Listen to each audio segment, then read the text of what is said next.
ਤੇ ਹੁਣ ਸੀਐਮ ਪੰਜਾਬ ਦੇ ਵੱਲੋਂ ਅਕਾਲੀ ਦਲ ਤੇ ਕੀਤੇ ਗਏ ਵੱਡੇ ਹਮਲੇ ਦੀ ਗੱਲ ਕਰ ਲੈਂਦੇ ਆ। ਸ਼੍ਰੋਮਣੀ ਅਕਾਲੀ ਦਲ ਨੇ ਦਲਿਤ ਸਮਾਜ ਦੇ ਲਈ ਜੋ ਐਲਾਨ ਕੀਤਾ, ਉਸ ਤੋਂ ਬਾਅਦ ਕੈਪਟਨ ਅਮਰਿੰਦਰ ਸਿੰਘ ਨੇ ਕਿਹਾ ਕਿ ਦਲਿਤ ਸਮਾਜ ਦੇ ਲਈ ਕੀਤਾ ਕੀ ਹੈ ਅਕਾਲੀ ਦਲ ਨੇ, ਪਹਿਲਾਂ ਇਹ ਤਾਂ ਦੱਸ ਦਿਓ।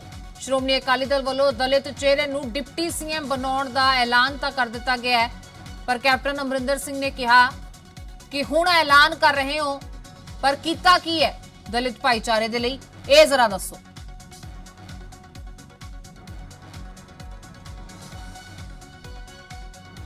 तो अंदाजी कुछ ही समा पहला डॉक्टर BR अंबेडकर ਨੂੰ ਸ਼ਰਧਾਂਜਲੀ ਦੇਣ ਪਹੁੰਚੇ ਸੀ ਸੁਖਬੀਰ ਸਿੰਘ ਬਾਦਲ, ਜਿਸ ਤੋਂ ਬਾਅਦ ਐਲਾਨ ਕੀਤਾ ਗਿਆ ਕਿ ਸਰਕਾਰ ਬਣਨ ਤੇ ਦਲਿਤ ਚਿਹਰੇ ਨੂੰ ਡਿਪਟੀ ਸੀਐਮ ਦਾ ਅਹੁਦਾ ਸੌਂਪਾਂਗੇ, ਜਿਸ ਤੋਂ ਬਾਅਦ ਤੋਂ ਹੀ ਇਸ ਤੇ ਸਿਆਸਤ ਤੇਜ਼ ਹੋ ਗਈ ਹੈ। ਮੁੱਖ ਮੰਤਰੀ ਪੰਜਾਬ ਕੈਪਟਨ ਅਮਰਿੰਦਰ ਸਿੰਘ ਕਹਿੰਦੇ ਨੇ ਕਿ ਐਲਾਨ ਤਾਂ ਵੱਡੇ ਵੱਡੇ ਕਰ ਰਹੇ ਨੇ, ਪਰ ਇਹ ਵੀ ਦੱਸਣ ਕਿ ਆਖਰ ਦਲਿਤ ਭਾਈਚਾਰੇ ਦੇ ਲਈ ਕੀਤਾ ਕੀ ਹੈ। ਸੁਖਬੀਰ ਬਾਦਲ ਹੁਣ ਚੋਣਾਂ ਨੇੜੇ ਐਲਾਨ ਕਰ ਰਹੇ ਨੇ, आखिर इसका मुड की है, इसका आधार की है, कीता की है अकाली दल ने दलित भाईचारे लिए।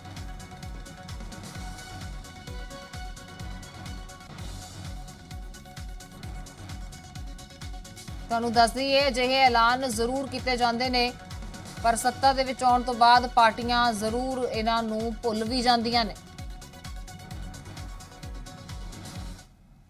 ਅੱਗੇ ਵਧਾਂਗੇ, ਇਸ ਤੋਂ ਪਹਿਲਾਂ ਜਲੰਧਰ ਦੇ ਵਿੱਚ ਅਕਾਲੀ ਦਲ ਪ੍ਰਧਾਨ ਸੁਖਬੀਰ ਸਿੰਘ ਬਾਦਲ ਨੇ ਜਦੋਂ ਇਹ ਐਲਾਨ ਕੀਤਾ ਸੀ ਕਿ ਜੇਕਰ 2022 ਦੀਆਂ ਵਿਧਾਨ ਸਭਾ ਚੋਣਾਂ ਦੇ ਵਿੱਚ ਸਰਕਾਰ ਬਣਦੀ ਹੈ ਤਾਂ ਸੂਬੇ ਦਾ ਡਿਪਟੀ ਸੀਐਮ ਦਲਿਤ ਸਮਾਜ ਦਾ ਹੋਏਗਾ।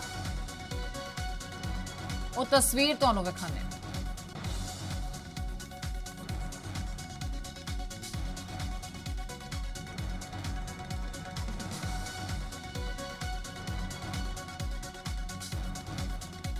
ਤੁਹਾਨੂੰ ਦੱਸ ਦਈਏ ਸੁਖਬੀਰ ਸਿੰਘ ਬਾਦਲ ਇੱਥੇ ਪਹੁੰਚੇ ਸੀ ਜਲੰਧਰ ਵਿਖੇ ਡਾਕਟਰ ਭੀਮ ਰਾਓ ਅੰਬੇਡਕਰ ਨੂੰ ਸ਼ਰਧਾਂਜਲੀ ਦੇਣ ਦੇ ਲਈ। ਤਾਂ ਇਸ ਤੋਂ ਬਾਅਦ ਉਹਨਾਂ ਨੇ ਐਲਾਨ ਕੀਤਾ ਕਿ ਉਪ ਮੁੱਖ ਮੰਤਰੀ ਦਾ ਚਿਹਰਾ ਦਲਿਤ ਸਮਾਜ ਦਾ ਹੋਏਗਾ ਜੇ ਸਰਕਾਰ ਬਣਦੀ ਹੈ ਤਾਂ ਇਸ ਦੇ ਨਾਲ ਹੀ ਉਹਨਾਂ ਨੇ ਕਈ ਪਾਰਟੀਆਂ ਨਾਲ ਗੱਠਜੋੜ ਨੂੰ ਲੈ ਕੇ ਵੀ ਚਰਚਾ ਬਣੇ ਜਾਣ ਦੀ ਗੱਲ ਆਖੀ ਸੀ। ਕੈਪਟਨ ਅਮਰਿੰਦਰ ਸਿੰਘ ਵੱਲੋਂ ਇਸ ਤੇ ਪਲਟਵਾਰ ਵੀ ਕਰ ਦਿੱਤਾ ਗਿਆ। ਸੀਐਮ ਕੈਪਟਨ ਨੇ ਕਿਹਾ ਕਿ ਪਹਿਲਾਂ ਕੀਤਾ ਕੀ ਹੈ ਇਹ ਤਾਂ ਦੱਸਣ ਦਲਿਤ ਭਾਈਚਾਰੇ ਲਈ।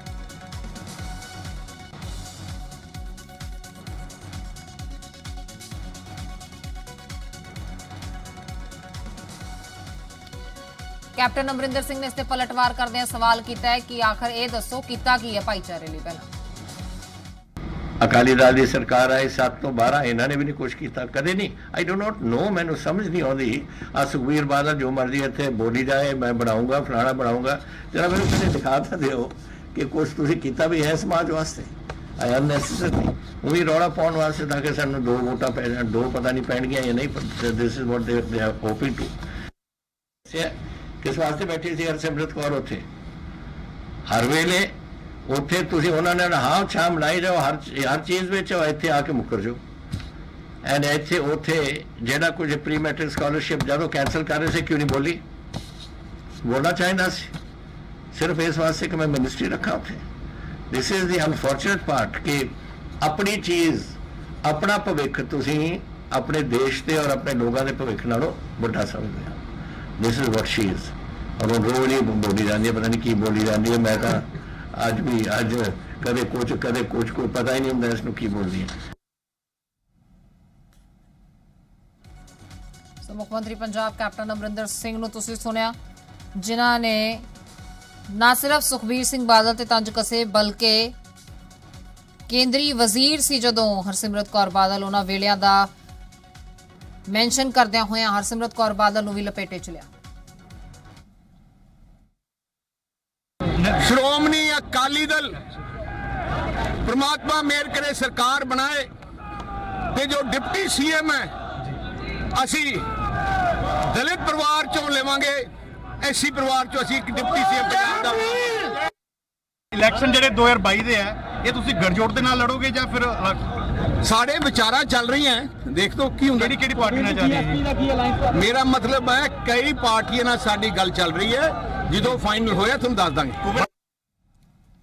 पंजाब की सियासत की गल करिए तो दलित वोट बैंक नूं लुभाउणा हमेशा ही सियासी पार्टियां का एजेंडा रहा है। सियासी पार्टियां दे लई खिच दा केंद्र रहा है दलित वोट बैंक। ਤੇ ਸਿਆਸੀ ਪਾਰਟੀਆਂ ਦਲਿਤ ਵੋਟਰਾਂ ਨੂੰ ਕਿਸੇ ਨਾ ਕਿਸੇ ਤਰੀਕੇ ਸਹੀ ਪਰ ਲੁਭਾਉਣ ਦੀ ਕੋਸ਼ਿਸ਼ ਕਰਦੀਆਂ ਰਹਿੰਦੀਆਂ ਨੇ। 2017 ਦੀਆਂ ਵਿਧਾਨ ਸਭਾ ਚੋਣਾਂ ਦੌਰਾਨ ਪਹਿਲੀ ਵਾਰ ਵਿਧਾਨ ਸਭਾ ਚੋਣ ਲੜ ਰਹੀ ਆਮ ਆਦਮੀ ਪਾਰਟੀ ਨੇ ਵੀ ਐਲਾਨ ਕੀਤਾ ਸੀ ਕਿ ਜੇਕਰ ਸਰਕਾਰ ਉਹਨਾਂ ਦੀ ਬਣੀ ਤਾਂ ਡਿਪਟੀ ਸੀਐਮ ਦਾ ਚਿਹਰਾ ਦਲਿਤ ਹੋਏਗਾ।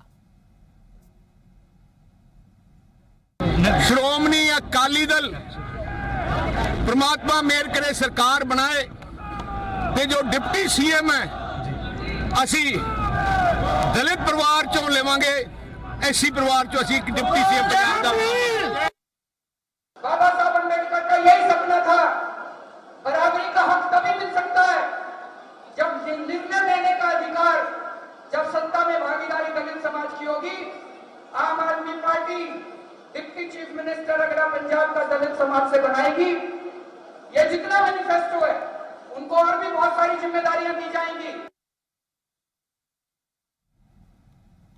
ਸੋ ਦਲਿਤ ਭਾਈਚਾਰੇ ਨੂੰ ਆਖਰ ਕਿਉਂ ਲੁਭਾਇਆ ਜਾਂਦਾ ਹੈ? ਦਲਿਤ ਵੋਟ ਬੈਂਕ ਪੰਜਾਬ ਦੇ ਵਿੱਚ ਕਿੰਨਾ ਹੈ ਇਹ ਵੀ ਤੁਹਾਨੂੰ ਦੱਸਦੇ ਹਾਂ ਪੂਰੀ ਡਿਟੇਲ ਦੇ ਵਿੱਚ। ਪੰਜਾਬ ਦੀ ਆਬਾਦੀ 'ਚ ਦਲਿਤਾਂ ਦੀ ਹਿੱਸੇਦਾਰੀ 34% ਹੈ।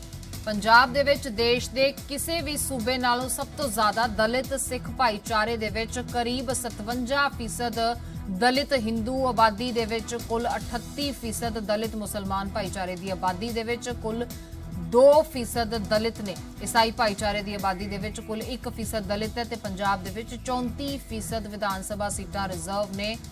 ਚੋਣਾਂ ਦੇ ਨਤੀਜਿਆਂ ਦੇ ਵਿੱਚ ਦਲਿਤ ਭਾਈਚਾਰੇ ਦੀ ਅਹਿਮ ਭੂਮਿਕਾ ਇਸੇ ਕਰਕੇ ਰਹਿੰਦੀ ਹੈ।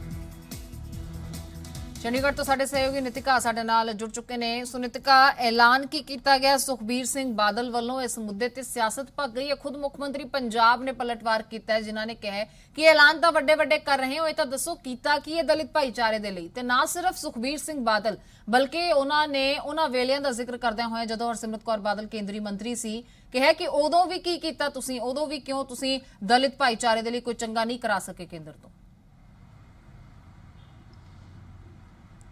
बिल्कुल देखो तुसी अमृता सिर्फ एक बयान आया सी ते उस ते पॉलिटिक्स जिहड़ी है वो लगातार शुरू हो गई क्योंकि एक साल रह गया ते सारियां सरकारां कोशिश सारियां पार्टियां जिहड़ियां ने वो कोशिशां करदियां ने कि इन्हां दलित भाईचारे नूं जरूर लुभाया जाए, जिस नूं लैके देखो सुखबीर सिंह बादल ने भावें एक वड्डी अनाउंसमेंट की है, उस नूं लैके बीजेपी ते सीनियर लीडर तरुण चुग ने भी रिएक्शन जो अपना दिता। उन्होंने कहा डिप्टी सीएम क्यों, मुख्यमंत्री क्यों नहीं बनाया जाता? यानी कि हुण बीजेपी ये कह रही है कि असी जे दिते तो असी बीजेपी नूं मुख्यमंत्री जिहड़ा बनावांगे वो दलित नूं बनावांगे।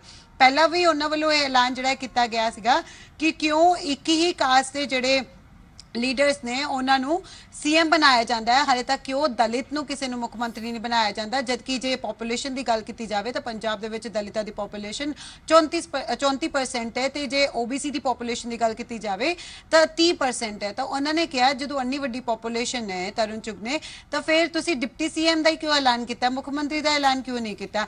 पंजाब के सीएम देखो इस ते रिएक्शन दिंदे हुए नजर आए कि आखिर 10 साल जी है अकाली दल ते बीजेपी की सरकार रही तो उन्होंने उस वेले दलितां लई की किया, एक एक करके दसन वो भी कि दलितां लई की कुछ नहीं किया गया। देखो कह सकते हैं कि हर कोई दलित कार्ड जरूर खेलता है। जे तुसी बजट की गल करोगे तो इस बार भावें बजट दे विच बहुत कुछ वादा किया गया, इलैक्शन बजट जिहड़ा वो मन्निया जा रहा है इसनूं, ते जे एससी ओबीसी माइनॉरिटीज़ की गल की जाए उन्हां दे बजट दे विच करीब 52% जिहड़ा है वादा किया गया है इस साल दे लई। तो कह सकते हैं कि पहला उन्हां वालों एक आश्वासन दिता गया कि दलितां दे नाल असीं खड़े हां, 10वीं तक दे बच्चों लई पढ़ाई दा, पोस्ट मैट्रिक स्कॉलरशिप दी पढ़ाई दा किन्ना असीं खर्चा चुकांगे उहदे लई बजट च दस्सिया गया है। बिजली नूं लैके कहा गया है कि किन्नी बिजली असीं एससी ओबीसी नूं फ्री देवांगे। पहला उन्होंने दलित कार्ड खेलिया, उस तो बाद हुण सुखबीर सिंह बादल अज एक वड्डा बयान दिंदे ने कि असीं डिप्टी सीएम फेस जिहड़ा है वो दलित नूं रखांगे। ते बीजेपी पहला ही कह चुकी है इस नूं लैके कि असीं सीएम कहने, असीं तो डिप्टी सीएम कहंदे ही नहीं, असीं तो कहने कि सीएम ही जिहड़ा है वो दलित चेहरा होना चाहिए।